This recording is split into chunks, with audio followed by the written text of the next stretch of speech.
আসসালামু আলাইকুম বন্ধুরা, সবাই কেমন আছেন? সবাইকে mister and Mrs Zahid blog চ্যানেলে স্বাগত। আমি জাহিদ আছি আপনাদের সাথে। আজকে দেখাবো কালো জিরার ভর্তা। ভিডিওটি দেখতে হলে সাথেই থাকুন। কালো জিরা ভর্তা করার জন্য 150 গ্রাম মতো কালো জিরা নিয়েছি। ভর্তার জন্য নিয়েছি পেঁয়াজ কুচি, রসুন, কাঁচা মরিচ, শুকনো মরিচ। এখানে কালো জিরাগুলা সুন্দর করে পরিষ্কার করে নিয়েছি। এখন চুলায় একটু ভেজে নেব। কড়াই গরম হয়ে গিয়েছে, কড়াইয়ে দিয়ে দিয়েছি কালো জিরা। কালো জিরাগুলা সুন্দর করে একটু ভেজে নেব। কালো জিরা একটু ভেজে নিলে পাটায় গুঁড়ো করতে অনেক সহজ হয়, খুব সহজেই গুঁড়া হয়ে যায়। ভাজা হয়ে গেছে কালো জিরাগুলা এখন পাটায় বেটে নেব।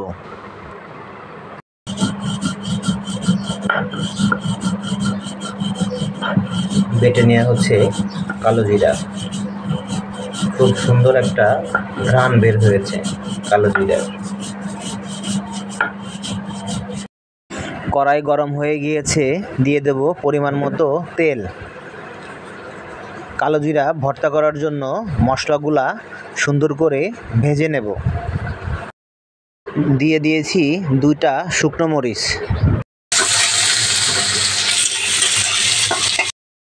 দিয়ে দিলাম কেটে রাখা পেঁয়াজ কুচি, রসুন এবং কাঁচা মরিচ। সুন্দর করে ভেজে নেব। পরিমাণ মতো লবণ দিয়ে দিলাম। মশলাটা এভাবে একটু তেলে ভেজে নিলে কাঁচা গন্ধটা চলে যায়। ভর্তাটা খেতে দারুণ টেস্টি হয়। মশলাটা ভেজে নিয়েছি। মশলাগুলা সুন্দর করে ভেজে নিয়েছি। আর কালো জিরা প্রথমে ভেজে নিয়েছিলাম, এখন পাটায় বেটে নেব।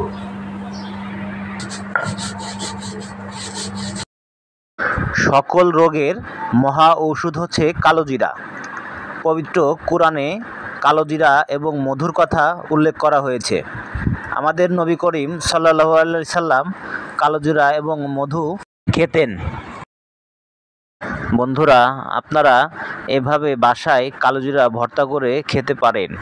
গরম ভাতের সাথে বা ধোয়া ওঠা ভাতের সাথে কালো জিরা ভর্তা খেতে দারুণ মজা লাগে। কালো জিরাটা সুন্দর করে বেটে নিয়েছি। এখন সরিষার তেল দিয়ে মাখিয়ে নেব। ঘানি ভাঙা সরিষার তেল গ্রামের বাড়ি থেকে পাঠিয়েছে। তেলটা দিয়ে সুন্দর করে মাখিয়ে নেব। হয়ে গিয়েছে আমাদের কালো জিরা ভর্তা। গরম ভাত দিয়ে খেতে দারুণ মজা লাগে।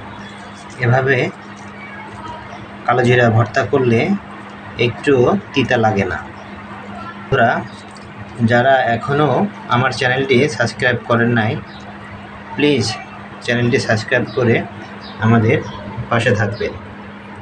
দেখা হবে নতুন কোনো ভিডিও নিয়ে। ততক্ষণ সবাই ভালো থাকবেন, সুস্থ থাকবেন। আল্লাহ হাফেজ।